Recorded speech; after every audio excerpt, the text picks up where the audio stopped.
The presidential election of 1804 was the fifth election in American history. It was held from November 2nd to December 5th. Unlike in the last election, there would be more seats in Congress again, as Parliament went from 138 to 176 seats. Leveling seats were also increased from 7 to 9, and Ohio had become a state, and would vote for the first time. Democratic-Republican President Thomas Jefferson was very popular. In the last 4 years, America had a strong economy. Oh, and he also signed the Louisiana Purchase, in which the US bought territories from France.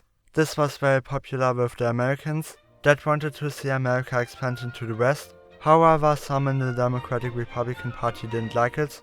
There were people that saw it as an overextension of the federal government, something Democratic-Republicans were originally opposed to, and some even left the party.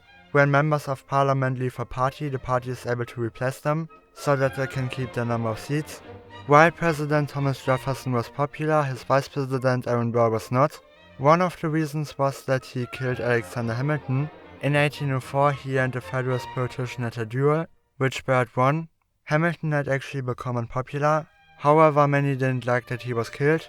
An even bigger thing was that Burr was accused of corruption, and he overall had a bad relationship with Thomas Jefferson. Instead of him, George Clinton would become vice presidential nominee. He had already run in 1792, also as the vice presidential candidate.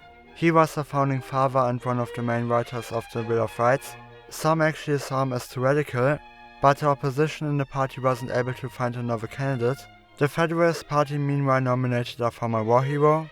This was Charles Cotesworth Pinckney, and his running mate became founding father Rufus King. The Federalist Party actually was in a pretty weak situation. They had been against the Louisiana Purchase, kinda switching votes with the Democratic-Republican Party, and many thought they didn't have a chance. Pinckney and King actually didn't really campaign. However, in the last months before the election, some lower party members did. They tried to minimize the losses of the Federalist Party and appeal to regionalism and some of the coastal trade cities. This helped the party. Now, having talked about the parties, let's have a look on the results. Wait a minute, there's something else. In the beginning of 1804, there was a debate in the Democratic-Republican Party of Pennsylvania. There was a radical and a moderate faction. The radical faction wanted to give more representation to the workers and the poor, and the moderates were more in favor of something like liberal capitalism. The moderates would become known as tertium quid, meaning a third something. Meanwhile, a similar thing happened to the New York faction. There, Morgan Lewis broke from the establishment of the party and ran against the establishment Tammany Hall faction. Oh, and the Tammany Hall faction supported Aaron Burr for governor.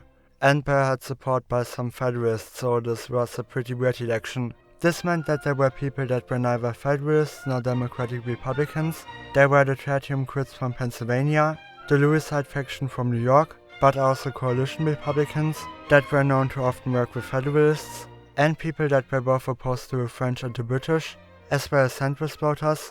They all saw they were in a similar situation and had some similar goals, so they all merged into a new party that would be known as the Quid Party.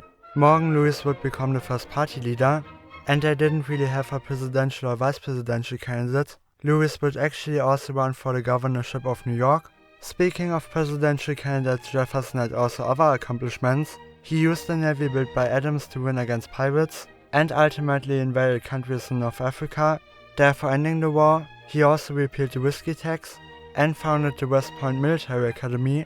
Democratic Republicans and Federalists didn't take the Quids seriously. Some even questioned if they would win 1% of the vote. However, some feared that there would be no majority in Congress, and they attacked the Quids. Let's have a look on the results now.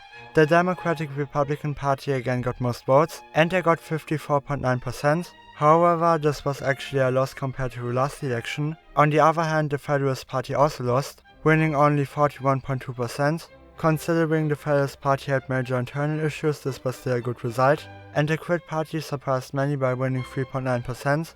Morgan Lewis actually got elected as governor of New York. The Federalist Party had the biggest losses in this election. However, you can see the changes weren't that big, and it showed that parties were very stable, and basically not one person controlled the popularity of a party. The Democratic-Republican Party got 95 seats in Congress, 19 seats more than last time. The threshold for an absolute majority was 88 seats. The Federalists got 72 seats, again of 12. and the Quid Party became the first third party to win seats, in this case the remaining 7 seats. The Democratic Republican Party won most leveling seats, but interestingly 2 of the 7 seats of the Quids were leveling seats. The results showed that there could theoretically be an election where there would be no majority, and some people feared this. Turnout actually dropped, falling to 62.2%. Thomas Jefferson was re-elected as the 3rd President of the United States, and George Clinton became the 4th Vice President.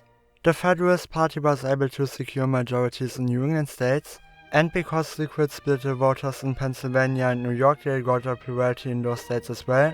Overall, the Federalists won 9 states, and the Democratic Republicans 8. The next election will be next Sunday or Monday.